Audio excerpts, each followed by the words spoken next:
omuntu owafudde bw'afaanana ne bakubeera nga papa mannya alabika afudde kuze kyeti alabika afudde kati nenkozesa obwangu badde balinnya namaawo we batuukiddeko mu kkubo ne badduka misinde nobonoonya we bamuyibumuzaako olusisita wabeera nnya namaawo era bensanzeewo bokka ne taata wa Kasavu taata wa mutabani we bwentuuse nga waliwo abantu basatu ne tufuna motoka ya funeral nejja netwala bodi mu mochale kati kiddako tugenda kusisinkana ewakaawe tulabe ne family kiki ekiddako agala okujjako ewaka okukungubagira wamu nammwe ayinza kujjawo obudde buno nga temunnabagenda kakati alina kujja bujuoko otuuke bujuoko buli gwobuuze wa Evelyn buli mwamanyi wa boda bamanyi wangu okula kuba waluka distance kilomita nga 1.5 okutuuka ninga wangu wakulaba enenga kibinyo mbebaza mwenna abajanjabi Evelyn okubuli yalwala kuba lwalidde akasaira kaneneko Evelyn yalwala etandika okufutabuka mu 2 okuva 2 obulamu bwe bwadde buzibu nnyo nga bya kutetenkanya nnyo obulamu tebunyuma papa nasuze bubi sirina sente nyamba nfune kasente kanyambeko nga lusi nange sirina nenga abantu bangi badde bamuwa kasente ddala abantu bebweru bambi badde bamuwa kasente even wadde ojjanga ne otwa tujja ne ku kooti wano baddemu kwalina okuwa obujulizi nenga gye n'atuula wano oba oli ogenda kulaba papa mune bapadi mutwa 17 obwedda wentudde ng'abantu bamuyamba katono nnyo nga tumaliriza njagala kuddayo eri awali Musa Semwanga ne Nakalema Shadia olwaleero kiki kyosuubira mu kooti kuba amawulire g'olina si malungi ate nga ne kooti erina kutuula leero osuubira kyonojja ebintu bya kooti bizibu omusango guno twaguloopa last year mu John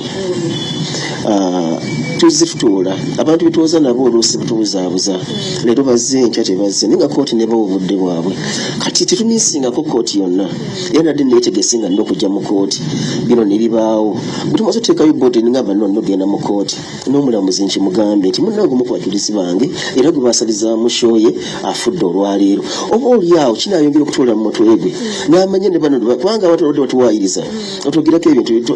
balimba omuntu si mulwadde omuntu ekyo bibega biwadde bingi naye nga kyekimpaliriza mu bulumi obungi era njawukanye ne bakasavu ku bodi eriko mukyalo ne bagamba oba ntya nina okugenda ku kooti kuba kooti etula ku ssaawa 3 omulamuzi mbuulire embeera eriwo naye abitegeere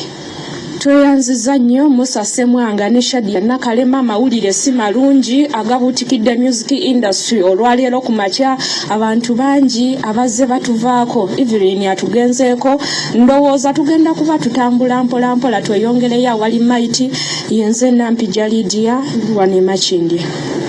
Alright, Nampija tweyanzanyo tweyanzege n'eddoboozi Nampija abeera lively ebinono abadde amukwatako nnyo wulya n'eddoboozi likozeemu nenga nnyongera bannange okugumya buli muntu netandikirako ne bannange bonna na buli muntu yenna mwe bannakatemba by the way era amabugo tulinze oba tubadde tukolera nga tetulina Evelyn nga tubeera naye tubadde naye wiiki ewedde ndaba nga akyali wano nze omuntu gwe mbadde mmanyi ndwawo kukkiriza yadde tatudde wano wakati wano naye muganda ng'edirira yegasse ku AK47 Kafeero Kasozi eri Wamala waliwo Kefa Mwesigwa naye yafa ali muto omuvubuka ebiseera byali wakabi yali alina competition zavaamu naye bonna tubasabira omwoyo gwabwe Katonda abalamuze ekisa. Kitalo nnyo ddala ekya Evelyn Lagu okuba nti afudde olunaku olwaleero era tusaba omwoyo gwe Mukama Katonda agulamuze ekisa. Tusasira Zubayiri family mwabadde azannyira emizannyo n'okutetenkanya ennyimba n'obulamu n'abamuyambyeko bonna. Mpozi eddoboozi erisoose lyemuwulidde yabadde mwami Bbosa Serunkuuma yabadde akomentinga oba yabadde ayogera ku kufa kwa Evelyn Lagu ng'akakasa.